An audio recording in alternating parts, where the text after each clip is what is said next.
Praise the Lord. இந்த காலைவேளையில் உங்கள் யாவரும் இயேசு கிறிஸ்து நாமத்தில் வாழ்த்துகிறேன். ஆசீர்வாத மன்னா மூலமாய் ஒவ்வொரு நாளும் கர்த்தர் பேசுகிற வார்த்தையில நீங்கள் ஆசீர்வதிக்கப்படுகிறீர்கள் என்று நான் விசுவாசிக்கிறேன். நிச்சயமாக தேவனுடைய வார்த்தை உங்கள் வாழ்க்கையை மாற்றி அமைக்கும், உங்கள் பிள்ளைகளை மேன்மைப்படுத்தும்.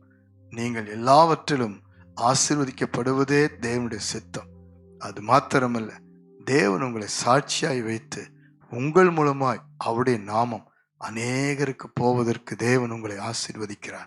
ஹல்லேலூயா. சோர்ந்து போகாதருங்கள். உங்களுக்காக தீர்க்கமான ஒரு வார்த்தை கர்த்தர் பேசி உங்களை ஆசீர்வதிக்க போகிறார். லூக்காவின் புஸ்தகம் 8ஆம் அதிகாரம் 48ஆம் வசனத்தை வாசித்து பாருங்கள். அவர் அவளை பார்த்து, மகளே திடன் கொள், உன் விசுவாசம் உன்னை ரட்சித்தது, சமாதானத்தோட போ என்றார். ஆண்டவராய் இயேசு கிறிஸ்து ஜனக்கூட்டத்தின் நடுவில் போய்கொண்டிருந்த பொழுது 12 வருடமாய் பெரும்பாடு என்ற மகா கொடிய வியாதியோடு இருந்த ஒரு பெண் அவர் பின்பாக வந்து அவருடைய ஆடையின் வஸ்திரத்தின் ஓரத்தின் தொங்கலை தொட்டார். அற்புதம் நடந்ததை உணர்ந்து ஆண்டவருடைய பாதத்தில் விழுந்து தன்னை அர்ப்பணிக்கிறார். அப்பொழுது தேவன் சொல்லுகிறார், பாருங்கள் மகளே என்று சொல்லி, எல்லாவற்றிலும் ஆண்டவர் அந்த உறவை திரும்ப புதுப்பிக்கிறார். திடன்கொள், இழந்து போன நம்பிக்கை, இழந்து போன விசுவாசம், இழந்து போன எல்லா விதமான காரியத்தின் நடுவிலும் ஒரு திடனை கொடுக்கிறார். விசுவாசம் அவளுக்குள் இருந்ததை தேவன் கண்டுபிடித்தார். அவளுடைய சூழ்நிலை பற்றி வேதம் சொல்லுகிறது. மார்க் எழுதின சுவிசேஷம் 5ஆம் அதிகாரம் 25 முதல் நாம் அப்படியே நாம் பார்க்கும் பொழுது, அவள் ஆஸ்திகளை இழந்தாள்.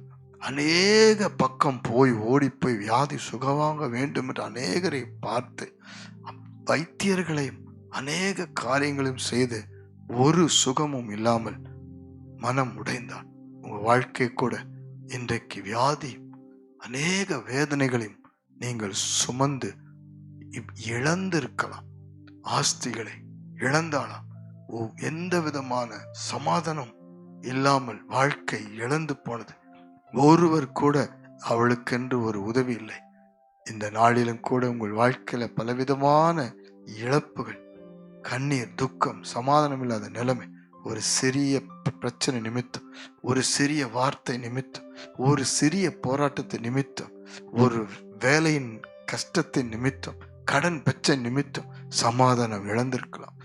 ஒருவேளை உறவுகள் பிரிந்திருக்கலாம். ஆனாலும் கலங்காதிருங்கள். அந்த நிலைமையில தான் இயேசு வருகிறார் என்று கேள்விப்பட்டவள் இயேசுவை பின்தொடர்கிறாள். நீங்கள் உங்கள் வாழ்க்கையில ஆண்டவரை பின்தொடர்வதை விட்டுவிடாதிருங்கள். விசுவாசத்தை விட்டுவிடாதிருங்கள். நம்பிக்கை விட்டு விலகி போகாதிருங்கள். பின்தொடருங்கள். உங்களுடைய ஜெபத்தை பின்தொடருங்கள். அதை ஒருபோது நிறுத்தி விடாதிருங்கள். எத்தனை பேர் உங்களோடு இருந்தாலும் இல்லாவிட்டாலும் தேவன் உங்களோடு இருக்கிறார்.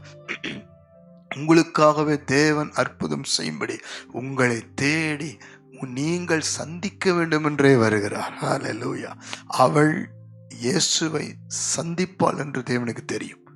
ஆகவேதான் அவள் வருகிற வழியில, அவள் இருக்கிற அந்த சூழ்நிலையில இயேசு வருகிறார்.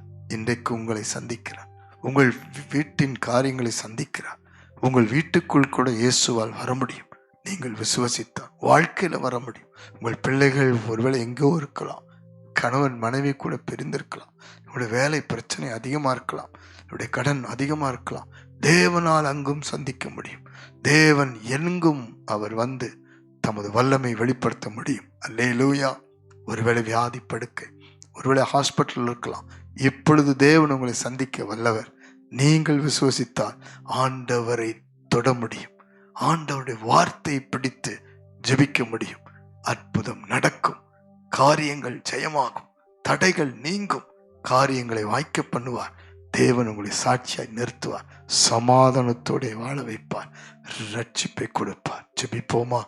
அன்பின் பரலோக பிதாவே, இந்த காலைவேளையில் ஜெபிக்கிற அத்தனை பேருடைய வாழ்க்கை நீர் சந்திப்பதற்காய் நன்றி. இப்பொழுதே நீர் தொடுகிறீர். உமது வலது கரம் ஒவ்வொருவர் மேலும் அமருவதற்காய் நன்றி. இவருடைய வாழ்க்கையில எவ்வளவு இழப்பு, எவ்வளவு துக்கம், கண்ணீர், பாடு, எவ்வளவு வேதனை, எவ்வளவு ஆண்டவரே பற்றாக்குறை, எதுவுமே தாங்க முடியாத நிலைமை, ஒருவரும் இல்லாத தனிமை, கண்ணீர், ஆண்டவரே எவ்வளவாய் பிரிவினைகள், கலக்கமுற்ற உள்ளங்கள், எவ்வளவாய் வேதனையோடு இருக்கிற வியாதி படுக்கை, அத்தனையும் தேவன் சந்திப்பதற்காய் நன்றி. இப்பொழுது விசுவாசத்தில் உம்மை தொடட்டும், உம்மை நோக்கி கூப்பிடட்டும், நம்பிக்கையோடு காத்திருக்கட்டும். நிச்சயம் விடுவிப்பார் என்ற ஒரு வார்த்தை வெளிப்படட்டும். இயேசுவின் நாமத்தினால் வியாதி படுக்கையிலிருந்து விடுதலையாக்குவதற்காக நன்றி. இயேசுவின் நாமத்தில் சரீரத்தில் இருக்கிற கட்டிகள் கரைவதாக. எந்தெந்த விதத்தில் பாதிக்கப்பட்ட சரீரத்தின் உள்ளான உறுப்புகள் சுகமடைவதாக. பிசாசின் பிடிகள் விடுதலையாகட்டும், கட்டுகள் உடையட்டும், வீட்டின் காரியங்கள் சமாதானமாய் மாறட்டும், குடும்ப உறவுகள் சமாதானத்தில் முடியட்டும். எந்த பிரச்சனைக்கும் நீரே முடிவாய் இருந்து நடத்த எப்பொழுது உண்மையில் நம்பிக்கையாய் ஒப்பு கொடுக்கட்டும். சமாதானம் உண்டாகட்டும், ரட்சிப்பு பெருகட்டும், விசுவாசம் பெருகட்டும், ஜபம் பெருகட்டும். இயேசுவின் மூலம் ஜெபித்து அர்ப்பணிக்கிறோம் ஜீவனுள்ள நல்ல பிதாவே.